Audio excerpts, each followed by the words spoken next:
بسم اللہ الرحمن الرحیم۔ اللہ تبارک و تعالیٰ کے پاکیزہ نام سے آغاز کرتے ہیں جو بہت مہربان نہایت رحم والا ہے۔ درس بخاری کا سلسلہ جاری و ساری ہے اور پچھلے پروگرام میں کتاب التراویح تک ہم پہنچے تھے اور اس سے متعلق ایک حدیث آپ کی خدمت میں ذکر کی تھی، اسی سے آغاز کر لیتے ہیں۔ حدیث نمبر ہے 2012 اور راویہ ہیں سیدہ عائشہ صدیقہ رضی اللہ تعالی عنہا۔ یہ فرماتی ہیں کہ نبی کریم صلی اللہ علیہ وسلم آدھی رات کے وقت نکلے، پس آپ نے مسجد میں نماز پڑھی۔ تو چونکہ کتاب التراویح میں یہ لے کر آئے ہیں تو اسی پس منظر میں اس کو دیکھا جائے کہ آپ اپنے حجرے سے باہر تشریف لائے اور آپ نے نماز تراویح مسجد میں ادا کرنا چاہی، آدھی رات کو تشریف لائے۔ اور بعض روایات میں ہے کہ آپ نے باقاعدہ چٹائیاں کھڑی کی تھیں مسجد میں، ان میں آپ تھے، تو پھر آپ جب کھڑے ہوئے تو صحابہ نے آپ کو دیکھا اور انہوں نے بھی پیچھے صفیں قائم کی۔ تو بہرحال اس روایت کے مطابق حضرت عائشہ کہتی ہیں کہ نبی کریم صلی اللہ علیہ وسلم آدھی رات کے وقت نکلے، پس آپ نے مسجد میں نماز پڑھی اور کچھ مردوں نے آپ کی نماز کے ساتھ نماز پڑھی۔ پھر صبح لوگوں نے ایک دوسرے سے اس کا ذکر کیا تو ان میں سے بہت زیادہ لوگ جمع ہو گئے، یعنی اگلی رات آئی تو شوق میں اور زیادہ لوگ آ گئے، پس انہوں نے آپ کے ساتھ نماز پڑھی۔ پھر صبح ان لوگوں نے اس کا ذکر کیا تو پھر اس سے بھی زیادہ لوگ جمع ہو گئے اور تیسری رات کو مسجد بھر گئی۔ پھر نبی کریم صلی اللہ علیہ وسلم گھر سے باہر آئے، پس آپ نے نماز پڑھی، لوگوں نے آپ کے ساتھ نماز پڑھی۔ پھر جب چوتھی رات آئی تو اتنے زیادہ لوگ آ گئے کہ مسجد ان سے تنگ ہو گئی، حتیٰ کہ آپ صبح کی نماز کے لیے گھر سے نکلے، یعنی پھر نکلے ہی نہیں، آپ گھر میں رہے۔ جب آپ نے فجر کی نماز پڑھا لی تو آپ نے لوگوں کی طرف منہ کیا، پھر کلمہ شہادت پڑھا، پھر فرمایا کہ تاہم اللہ تبارک و تعالیٰ کے نام اور اس کی حمد کے بعد یہ کہنا ہے کہ تمہاری جگہ مجھ سے پوشیدہ نہیں ہے، یعنی تمہاری جگہ سے مراد تمہاری جگہ جو تمہارا نماز کا شوق ہے وہ مجھ پر پوشیدہ نہیں ہے، لیکن مجھے یہ ڈر ہے کہ یہ نماز تم پر فرض کر دی جائے گی، پھر تم اس کو پڑھنے سے عاجز آ جاؤ گے۔ پھر نبی کریم صلی اللہ علیہ وسلم کا وصال ہو گیا اور اس نماز کا معاملہ اسی طرح برقرار رہا۔ تو اس میں آپ یہ دیکھیے کہ رحمت کونین صلی اللہ علیہ وسلم نے نفل نماز شروع کی اور پیچھے اقتدا ہو گئی۔ اس سے یہ مسئلہ معلوم ہوتا ہے کہ اگر امام مقتدیوں کی مطلب امام اگر کھڑا ہے اور اس کا ارادہ امامت کا نہیں تھا، لیکن کچھ لوگ آ کے شامل ہو جائیں تو ان کی نماز ہو جاتی ہے، یعنی اگر امام کسی کا امامت کا ارادہ نہ کرے، مقتدی اقتداء کا ارادہ کر لیں، پیچھے نماز پڑھنے کا ارادہ کر لیں تو ان کی نماز درست ہے۔ ہاں اگر مقتدی اس بات کا ارادہ کرے کہ میں اس امام کی اقتداء نہیں کر رہا ہوں تو پھر یہ نماز نہیں ہوگی۔ تو اس لیے یہ مسئلہ ذہن میں رکھیں بھی، جیسے عرب کنٹریز میں لوگ ہم سے پوچھتے رہتے ہیں کہ جی میں نماز پڑھ رہا تھا، اچانک کوئی پیچھے سے آیا، کندھے پہ ہاتھ رکھا اور پیچھے اپنی جماعت سٹارٹ کر دی۔ اب وہاں پر ان کے ہاں مسئلہ یہ ہے کہ امام کیسی بھی نماز پڑھ رہا ہو، چاہے فرض ہو یا نفل ہو، اگر کوئی آ کے اس کی اقتداء کر لے تو اس کی نماز پیچھے ہو جائے گی۔ لیکن فقہ حنفی کے روشنی میں اگر امام فرض پڑھ رہا ہے تو اس کے پیچھے وہی والے فرض، جیسے ظہر پڑھ رہا ہے تو ظہر کے فرض کی نیت کر لیں یا نفل کی نیت کر لیں، ہو جائے گی۔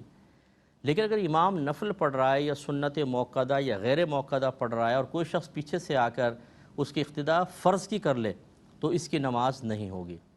گویا کہ ہمارے نزدیک نماز کے جو وصف ہیں، یعنی نماز فرضیت ایک وصف ہے، واجب ہونا ایک وصف ہے، نفل ہونا ایک وصف ہے، امام کا اس نماز کے وصف میں مقتدی سے قوی ہونا یا برابر ہونا ضروری ہے، کم نہ ہو۔ لہٰذا اگر امام سنت یا نفل کی نیت سے نماز پڑھ رہا ہے اور پیچھے فرض والا کھڑا ہو رہا ہے تو فرض کی چونکہ وصفیت قوی ہے، اس لیے اس کے پیچھے اس کی نماز نہیں ہوگی۔ ابھی ہمارے جو یہاں سے جاتے ہیں بیچارے، ان کو مسئلے کچھ نہیں معلوم ہوتے، دیکھا دیکھی وہی شروع ہو جاتے ہیں جیسے وہاں پر کچھ ہو رہا ہے۔ اگر وہ بلند آواز سے امام کی قرات الحمد کی قرات کے بعد آمین کہہ رہے ہیں تو یہ بھی شروع ہو جاتے ہیں بلند آواز سے آمین کہنا۔ مسئلہ کچھ نہیں پتہ کہ آہستہ کہنا ہے، بلند کہنا ہے۔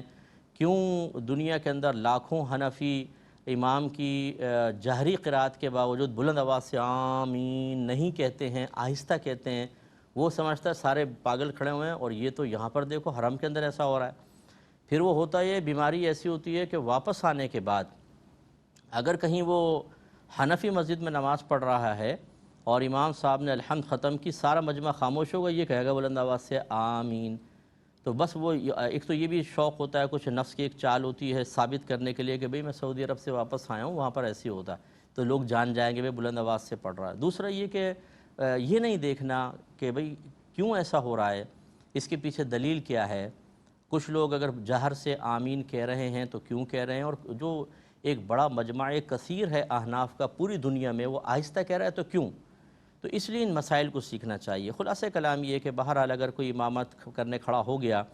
اور آپ کو غالب گمان ہے کہ یہ فرض ہی پڑھ رہا ہے تو آپ اس کے پیچھے فرض کی اقتداء کر سکتے ہیں، اور بہتر یہ ہے کہ امام کے کندھے پہ ہلکا سا ہاتھ رکھیں تو امام ہوشیار ہو جائے گا، یا اس طرح کر دیں تو امام ہوشیار ہو کے وہ باقاعدہ آپ کی نیت بھی کر لے گا اور نماز صحیح ہو جائے گی۔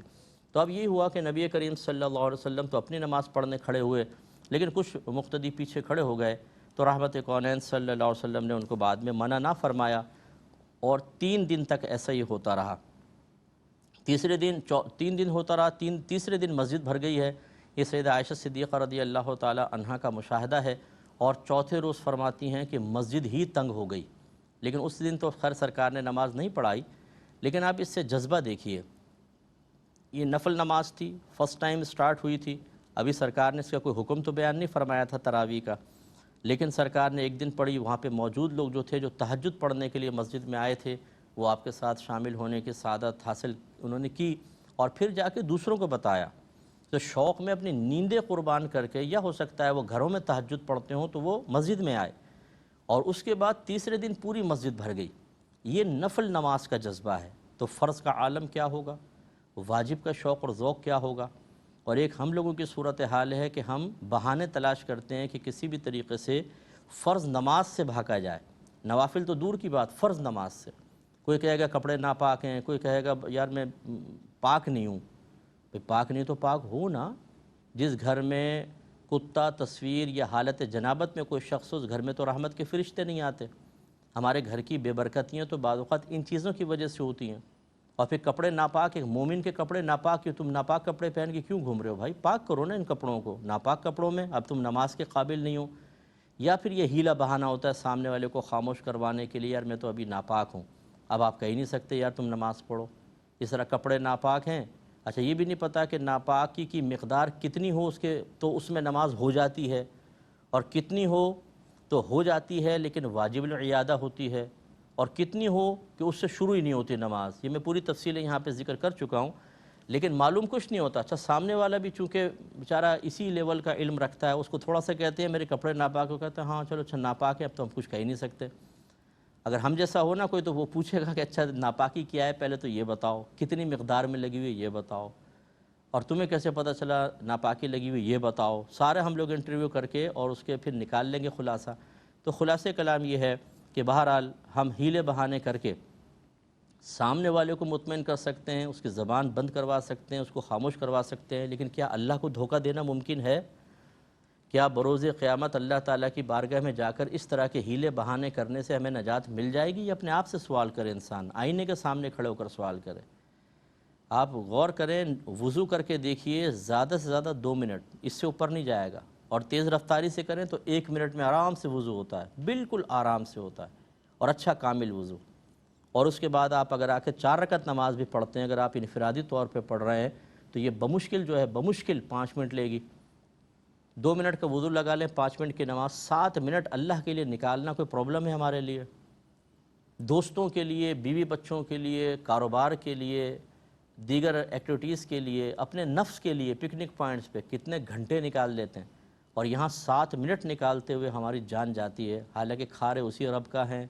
پی رہے اسی رب کا ہیں، پہن رہے اسی رب کا ہیں، اسی رب کے دیے ہوئے اعضاء استعمال کر کے لذتیں حاصل کر رہے ہیں، لیکن جب اس اللہ کی عبادت کی باری آتی ہے، اس کی بندگی کے اظہار کی باری آتی ہے تو پھر ہم لوگ ادھر ادھر ہو جاتے ہیں۔ تو یہ بہت بری بات ہے، انسان کو اپنے اوپر غور کرنا چاہیے، اور خصوصاً ہماری جو بہنیں سماعت فرما رہی ہیں، جو مطلب پڑوسن آ جائے تو 4 گھنٹے غیبت کرنے کے لیے تیار ہیں، لیکن 7 منٹ کی نماز پڑھنے کے لیے تیار نہیں، اس میں گھٹنوں میں بھی درد ہو جائے گا، کندھے بھی بالکل شل ہو جائیں گے، تھکن بھی غالب آ جائے گی، کاموں کی تعداد یاد آئے گی، آج تو کپڑے دھوئے تھے، برتن دھوئے تھے، یہ تھا وہ تھا، بہت تھک گئی ہوں، اور ابھی ان کو اگر کہو کہ چلو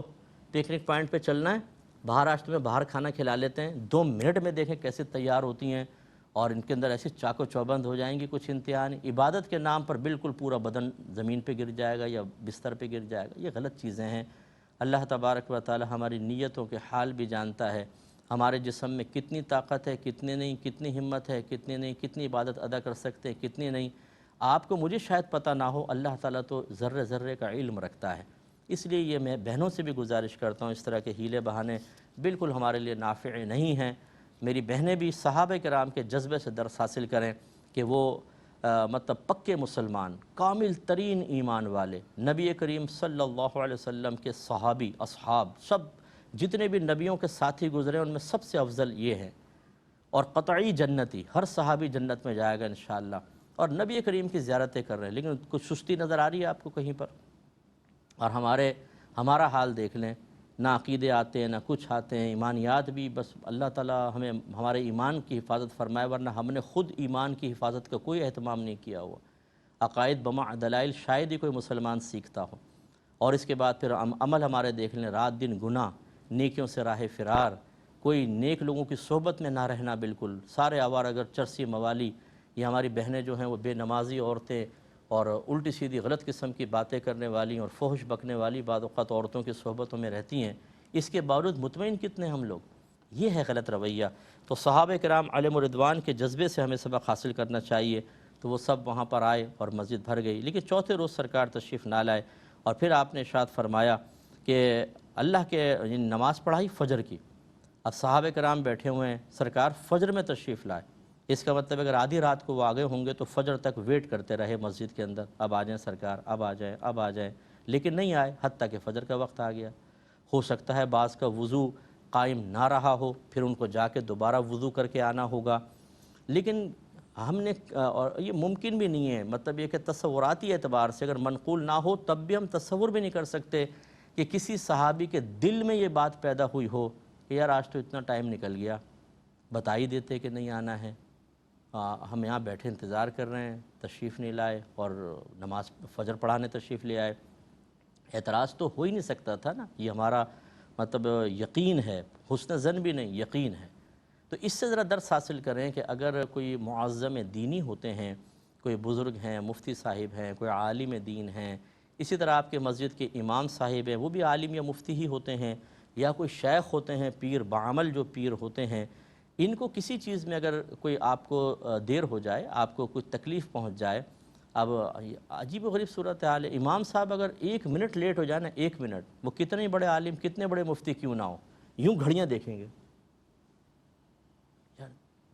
ایک دوسرے سے کہیں گے یار دیکھو احساس ذمہ داری نہیں ہے، 2 منٹ اوپر ہو گئے امام صاحب کا پتہ ہی نہیں ہے، اور 5 منٹ ہو جائیں تو ایک دم ہوا میں اڑنے لگ جائیں غبارے کی طرح، اور خود شادی بیاہ میں ہمیشہ 2 گھنٹے لیٹ پہنچیں گے، 10 بجے لکھا ہوگا تو 12 بجے پہنچیں گے، ساری کارروائیاں ہو چکی ہوں گی، صرف کھانے کے ڈھکن کھلنے کی دیر ہوگی تو یہ وتھ فیملی 12-14 بچوں کے ساتھ انٹری ماریں گے کہ جی کراچی میں تو ایسے ہی ہوتا ہے جی، لیٹ ہی پہنچتے ہیں۔ خود آپ ہر جگہ دوسروں کو وعدہ کرتے ہیں میں 10 بجے پہنچوں گا وہاں پر، اور آپ پہنچتے ہیں 12:30 بجے، 2-2 ڈھائی گھنٹے انتظار کروا لیتے ہیں، وہ کچھ بھی نہیں ہے۔ امام صاحب 5 منٹ لیٹ ہو جائیں تو عدم برداشت کا عالم یہ ہوتا ہے کہ کوئی تو غصے سے گھور رہا ہوتا ہے، کوئی کمنٹس پاس کر رہا ہوتا ہے، اور یہاں تک ہم نے دیکھا ہے بدتمیزوں کا عالم کہ کھڑے ہو کر سامنے برملا شروع ہو جاتے ہیں، بھری مسجد کے اندر، پبلک کے سامنے۔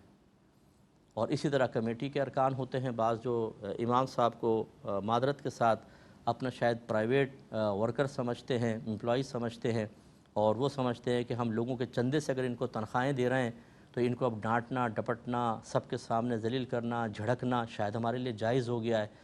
اور وہ سب کے سامنے شروع ہو جاتے ہیں۔ تو خلاصہ کلام یہ ہے کہ ہو سکتا ہے کسی مجبوری کی بنا پر کوئی اور پرابلم ہوئی ہو، کوئی اور حکمت ہو جس کی بنا پر لیٹ ہو گئے ہوں۔ اس طرح معظم دینی جو ہوتے ہیں، یعنی جو دینی علامت کہلاتے ہیں، خصوصاً جیسے میں نے عالم مفتی یا پیر حضرات جو ہیں جو بعمل پیر ہیں ان کی بات کر رہا ہوں، کہ ان کے ساتھ اس طرح کا رویہ نہیں ہوتا۔ سیکھنا چاہیے کہ آداب کیا ہوتے ہیں، یہ ہیں آداب، کہ اگر سرکار صلی اللہ علیہ وسلم تشریف نہیں لا رہے تو کسی کے دل میں شکوہ پیدا نہیں ہوا، ٹھیک ہے، نماز حدیث موجود ہے، جو نماز کے انتظار میں ہے وہ نماز میں ہے، یعنی اس کو نماز کا سا ثواب ملے گا، کوئی بات نہیں اگر سرکار اور یہ کس کا انتظار ہے، حبیب خدا کا انتظار ہے صلی اللہ علیہ وسلم. کس کے لیے ہے؟ اللہ کی رضا کے لیے ہے. عبادت ہی عبادت، ثواب ہی ثواب. تو اس لیے اس طرح ہمیں بھی اپنی سوچوں کو پازیٹیو بنانا چاہیے. فوراً اپنے بڑوں پر تنقید کرنا، جیسے اب ہمیں تو بہت سے لوگ ملتے رہتے ہیں، اگر ہم اب واٹس ایپ کھولیں تو بارش کے قطروں کی طرح میسیج گرتے ہیں، کیونکہ میرا نمبر عام ہے، ورلڈ میں پھیلا ہوا ہے، لوگ اپنے اپنے مسائل بیچارے ڈسکس کرنا چاہتے ہیں، تو اتنے زیادہ میسیج جمع ہو جاتے ہیں کہ ایک بشری طاقت کے تحت تو ہم کر ہی نہیں سکتے، کیونکہ ہمارے عوارضات بھی ہیں، گھر بار بھی ہے، فیملی ہے، دیگر مسائل ہیں، اکیڈمی ہے، اسٹوڈیو ہے، سب ہے. لیکن ذرا جواب لیٹ ہو جائے تو بعض تو بدتمیزیوں پہ اتر آتے ہیں. کوئی متکبر کہہ دیتا ہے، کوئی کہتا ہے کہ آپ کو جواب دینا واجب تھا، ہم بروز قیامت آپ سے پوچھیں گے کہ آپ نے جواب کیوں نہیں دیا. اچھا بھائی کہہ لو. بعضوں کو تنبیہ کرتے ہیں، بعضوں کو اسی طرح کا رد عمل کا سخت جواب دینا ضروری سمجھتے ہیں کہ تاکہ کسی اور عالم سے بدتمیزی نہ کرے. اور میں اکثر ایسے جو بدتمیز قسم کے ہوتے ہیں تو ان کا نمبر بلاک کر دیتا ہوں کہ بیچارہ آئندہ پھر اور بدتمیزی میں مبتلا ہوگا، اس سے بہتر ہے. لیکن سمجھانا یہ مقصود ہے. اب یہ میرے ساتھ ہی تو نہیں، ہر تقریباً عالم کے ساتھ ایسے ہوتا ہوگا. یا تو ان کو پورا ٹائم دو، وہ دین کے لیے ٹائم دینے کے لیے تیار نہیں ہے، آپ کو دینا ہوگا پورا ٹائم، اور اگر نہیں ہے تو آپ بدتمیزیوں پہ اتر آئیں. یہ طریقہ کار صحیح نہیں ہے. یہ طریقہ کار اختیار کریں. یہ آپ کے میرے سب کے لیے ایک بہترین اس میں عملی نمونہ ہے کہ اگر بڑے کی طرف سے کسی صحیح مصلحت کی بنا پر، اور فرض کر لیں آپ کو مصلحت سمجھ میں نہ بھی آ رہی ہو، کوئی تکلیف پہنچتی ہے تو اس پہ صبر کیا جاتا ہے، شکوہ نہیں کیا جاتا، سلسلہ عقیدت منقطع نہیں کیا جاتا، اس کی غیبت نہیں کی جاتی، اس سے بدگمان ہوا نہیں جاتا، دوسروں کو اس سے بدگمان نہیں کیا جاتا. یہ چیز سمجھ لیں، ورنہ سامنے والے کا کوئی نقصان نہیں ہوگا، آپ کی آخرت برباد ہوگی. اس کے بعد سرکار صلی اللہ علیہ وسلم نے فرمایا کہ آپ کی نماز کا شوق مجھ سے پوشیدہ نہیں ہے، لیکن مجھے یہ ڈر ہے کہ یہ نماز تم پر فرض کر دی جائے گی، پھر تم اس کو پڑھنے سے عاجز آ جاؤ گے. سرکار فرماتے ہیں مجھے یہ ڈر ہے، کیونکہ لگاتار اگر میرے آقا صلی اللہ علیہ وسلم کوئی عمل اختیار کر لیں تو وہ امت پر واجب ہو جاتا ہے. تو اس لیے سرکار نے کچھ 3 دن جیسے پڑھائی پھر چھوڑ دیا تاکہ یہ سنت رہے، وجوب کے درجے تک نہ پہنچ جائے. کیونکہ سرکار نے فرمایا کہ یہ نماز تم پہ فرض کر دی جائے گی، پھر تم اس کو پڑھنے سے عاجز آ جاؤ گے. اب مخاطب تو بظاہر صحابہ کرام ہیں. آپ غور کر لیں کہ اگر صحابہ کرام عاجز آ سکتے تھے، یقینی سی بات ہے کہ نہیں. ان کا تو جذبہ یہ ہے کہ بستر چھوڑ کے وہ مسجد کے اندر تشریف لا رہے ہیں، جماعت کے شوق میں، نفل کی جماعت کے شوق میں، سنت کی جماعت کے شوق میں، تو وہ کیسے ترک کرتے اس کو. یہ اصل میں ہمیں دیکھتے تھے سرکار، آگے والوں کو دیکھتے تھے کہ ابھی یہ صحابہ میرے سامنے ہے، نزول وحی ہو رہی ہے، یہ سب سے بہترین زمانہ ہے. سرکار نے خود فرمایا سب سے بہترین زمانہ میرا زمانہ ہے، پھر جو اس سے متصل ہے، پھر جو اس سے متصل ہے. تو یہ اصل میں بعد والوں کو سرکار دیکھ رہے ہیں، ان پہ شفقت فرما رہے ہیں، کیونکہ اللہ تعالیٰ نے اپنے حبیب کریم صلی اللہ علیہ وسلم کو وسیع علوم عطا فرمائے. تو بذریعہ وحی آپ یہ جانتے ہیں کہ آگے لوگوں کی ہمتیں کتنی ہو جائیں گی، مصروفیات کا عالم کیا ہوگا، پھر شوق اور جذبے کیا ہوں گے، برائیوں کی طرف مائل کرنے کی چیزیں کتنی پیدا ہو جائیں گی. اس لیے میرے آقا نے کرم فرمایا اور 3 دن تک یہ نماز پڑھائی. اور آج آپ دیکھ لیں کہ چونکہ 20 رکعت تراویح سنت مؤکدہ بعد میں صحابہ کرام نے لگاتار قائم کی، اس کو سنت مؤکدہ قرار دیا گیا، تو کتنے لوگ پڑھتے ہیں؟ عاجز آگے نہیں آگے، بہت سارے. ہم نے دیکھا ہے رمضان شروع ہوتا ہے پوری مسجد بھری ہوتی ہے نا، پھر 2-3 دن گزرتے ہیں، آخر کی 4-5 صفحے غائب، پھر 2-3 دن گزرتے ہیں، 3-4 اور صفحے غائب، پھر وہی رہ جاتے ہیں جو ریگولر نمازی ہیں یا کوئی زیادہ شوق والے ہوتے ہیں. وہ یہی فجر کا عالم ہے، یعنی فجر تو فرض ہے اور وہ سمٹ کے، اور 27ویں کے بعد تو پتہ نہیں کیا ہوتا ہے کہ وہ سارے غائب تقریباً. تو یہ چیز میرے آقا صلی اللہ علیہ وسلم بیان فرما رہے ہیں. تو اس سے جو لیڈر حضرات ہیں، جن کے متبعین ہیں، مریدین ہیں، انہیں بھی سبق حاصل کرنا چاہیے کہ ان کے لیے مشقت پیدا نہ کریں، عبادت میں آسانیاں پیدا کریں. اگر شریعت نے کوئی چیز لازم نہیں کی ہے، اس کو اس انداز سے ان پر لازم نہ کر دیں کہ وہ بیچارے کوفت یا پریشانی کا شکار ہو جائیں. اور اس کے بعد سرکار نے فرمایا، پھر سرکار فرماتے ہیں کہ سید عائشہ فرماتی ہیں پھر نبی کریم صلی اللہ علیہ وسلم کا وصال ہو گیا اور اس نماز کا معاملہ اسی طرح برقرار رہا. یعنی وہی کم نمازیں پڑھتے تھے، یعنی اپنے اپنے طور پہ پڑھتے تھے، جماعت کا اہتمام نہیں ہوا. تو جیسے کہ آپ کو پہلے بتایا تھا کہ پھر حضرت ابوبکر صدیق رضی اللہ تعالیٰ عنہ کے دور میں بھی یہ نماز نہیں ہوئی. عمر فاروق رضی اللہ تعالیٰ عنہ کے دور میں باقاعدہ 20 رکعت تراویح قائم ہوئی، جس کا ذکر گزرا تھا۔ اگلی حدیث کی طرف آتے ہیں، حدیث نمبر ہے 2013، اور حضرت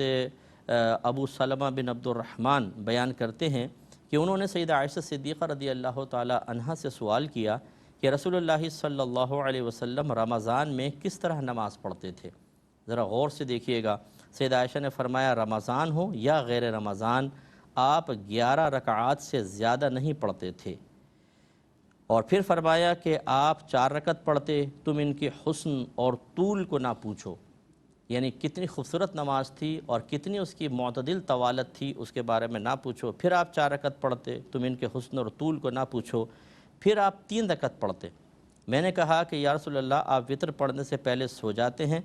تو میرے آقا نے مجھے جواب دیا تھا، اے عائشہ میری آنکھیں سوتی ہیں اور میرا دل نہیں سوتا۔ اللہ تبارک و تعالیٰ سے دعا ہے کہ رب کریم ہمیں جو کچھ سنا اس پہ عمل پیرا ہونے کے توفیق عطا فرمائے، آمین۔ وآخر دعوانا ان الحمد للہ رب العالمین۔